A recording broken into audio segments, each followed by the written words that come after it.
Y seguimos en Vida Sana y en esta última parte los invito a compartir la entrevista que le realizamos a la profesora Amalia Labor, de grado 5 de la Secretaría de Toxicología del Hospital de Clínicas. Vamos a verla. Doctora, ¿qué es la contaminación por plomo y cuándo se configura, cuándo se da esta situación? La contaminación por plomo es una contaminación de importancia global. El plomo es el contaminante global de mayor importancia para la salud pública, no es el único.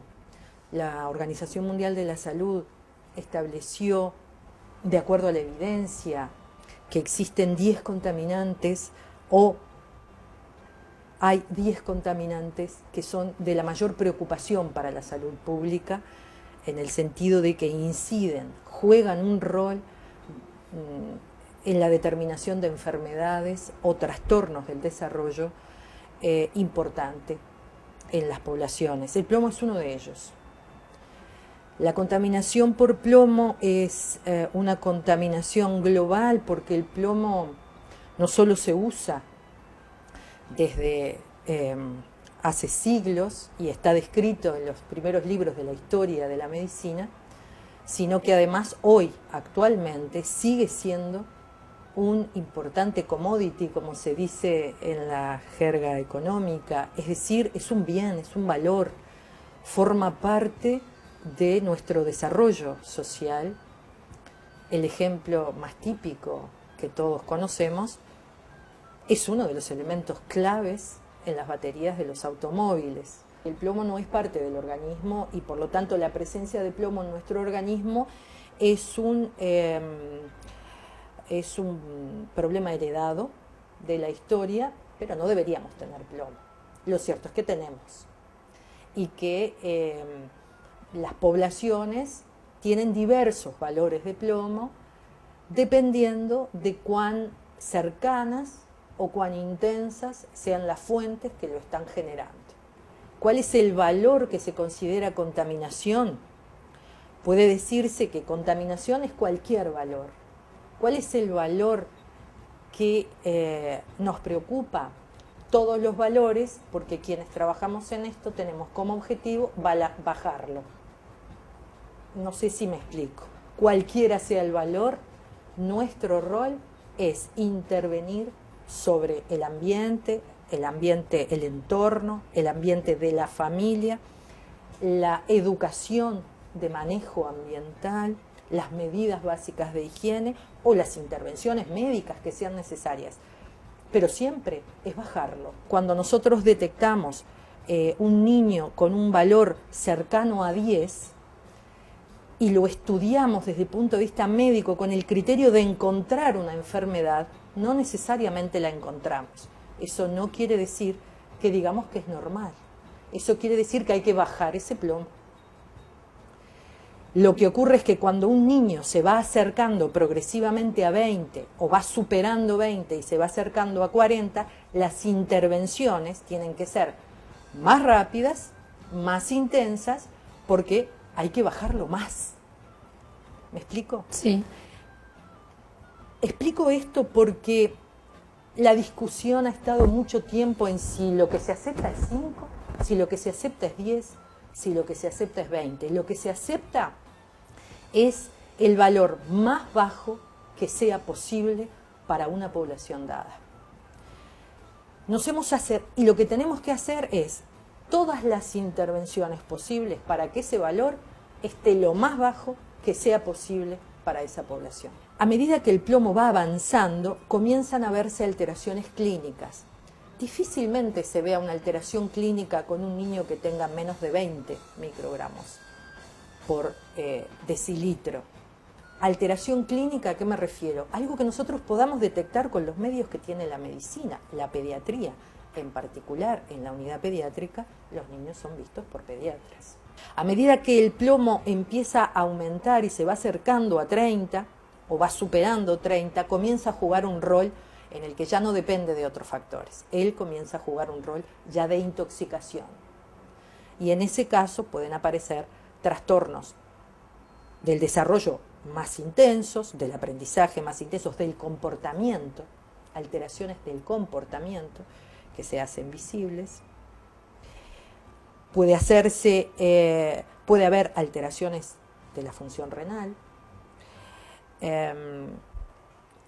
Habitualmente es lo que uno observa. Cuando el plomo sigue subiendo a valores más altos, que lo vemos en situaciones muy puntuales, en donde el plomo es parte de algún proceso en el entorno del hogar, si no es muy difícil que se alcancen niveles tan altos, pero que se acercan a 60, a 80, el niño puede tener un cuadro agudo, severo, una real urgencia médica que lo lleva a trastornos neurológicos que pueden llegar incluso a las convulsiones. ¿Y en el caso de los adultos? En el caso de los adultos es distinto, porque un adulto que comienza a exponerse al plomo cuando ya es adulto, ya no tiene aquella alteración de su maduración neurológica, de su desarrollo. Por lo tanto, el adulto tiene un periodo subclínico, es decir, sin manifestación detectable, mucho más largo. Es muy raro que un adulto tenga síntomas de intoxicación por plomo con menos de 40. De hecho, también tenemos muchos casos que se han sostenido con valores de 40 de plomo en sangre y que no tienen ninguna manifestación clínica, ni en los exámenes que solicitamos. Hay una medida de higiene básica, de hecho las medidas de higiene universales, como son en el caso de un trabajador la disponibilidad de dejar la ropa de trabajo en su lugar de trabajo, de no llevar a casa el plomo y de además él poder tener una higiene apropiada, un baño al final de la jornada. Algo tan sencillo y que no siempre existe en estos ámbitos.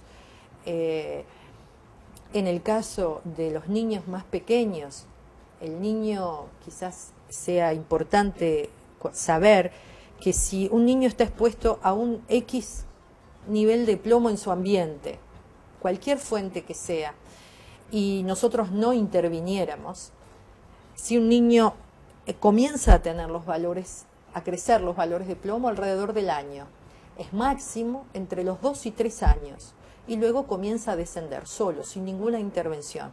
Eso implica que en esa edad es cuando el niño tiene ese relacionamiento de riesgo con el ambiente, porque el niño come tierra, no se lava las manos, se lleva la mano a la boca, y eso hace que sea la situación de mayor riesgo. Por lo tanto, las medidas de higiene son claves en ese sentido. La disponibilidad de agua, el lavado de manos, la limpieza en húmedo de los hogares. Eso tan sencillo a veces es muy difícil en situaciones de gran carencia habitacional. Vivir con pisos de tierra,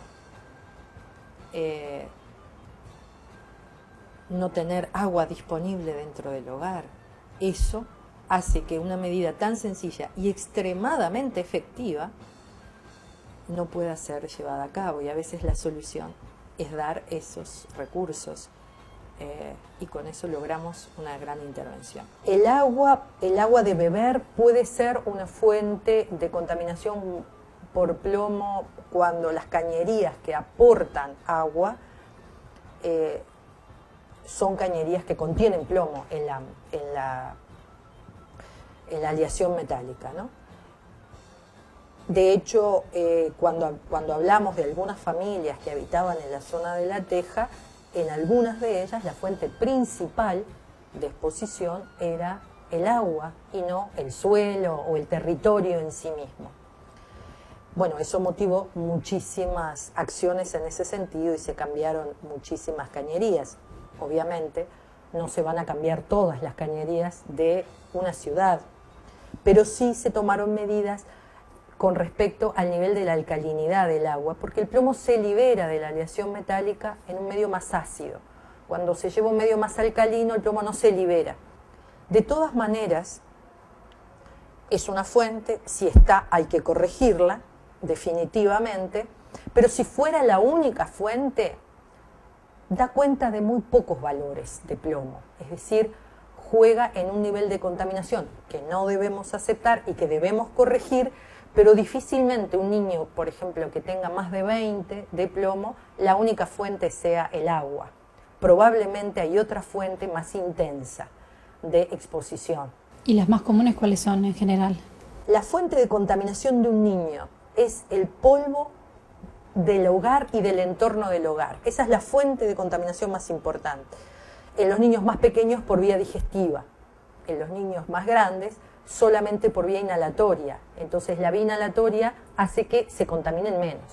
Como en el niño pequeño, además de respirar ese polvo contaminado, lo ingiere, causa contaminaciones más elevadas. Esa es la contaminación más importante. Esta, por ejemplo, hay una población que está bastante afectada, que es la de la zona de La Teja, y que por un tema económico, de dificultades, realmente les es difícil el realojamiento.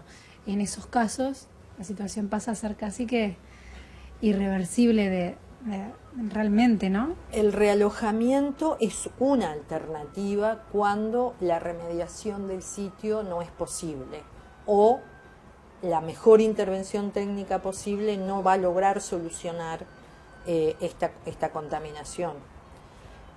Yo no tengo datos que pueda manejar y decir qué significa eso en términos de poblaciones afectadas o cómo ha resultado el término del realojo.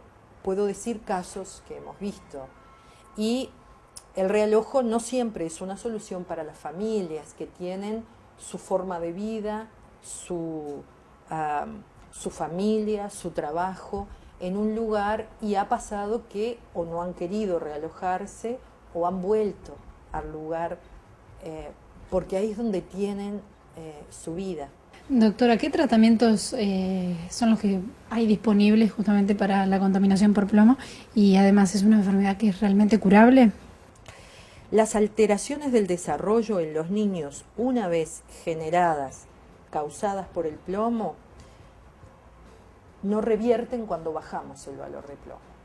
Por eso decimos que el efecto es irreversible.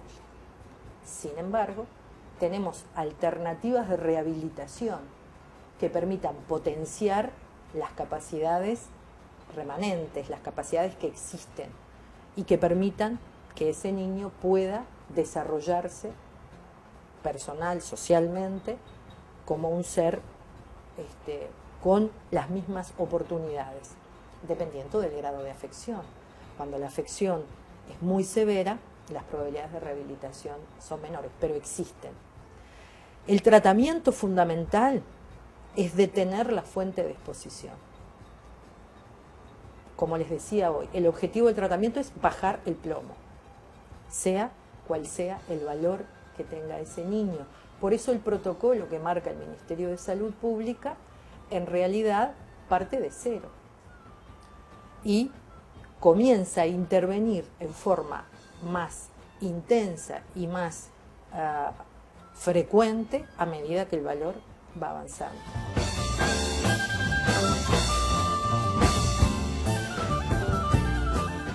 Gracias, amigos, por habernos acompañado una nueva semana. La próxima estaremos hablando acerca de la crisis de confianza en el sistema de salud. Tendremos al presidente del Sindicato Médico del Uruguay, a Martín Revela, además la gente de cuidados paliativos de la Sociedad Uruguaya de Cuidados Paliativos. Estaremos con ese tema entonces la próxima en Vida Sana. Chao, que pasen bien.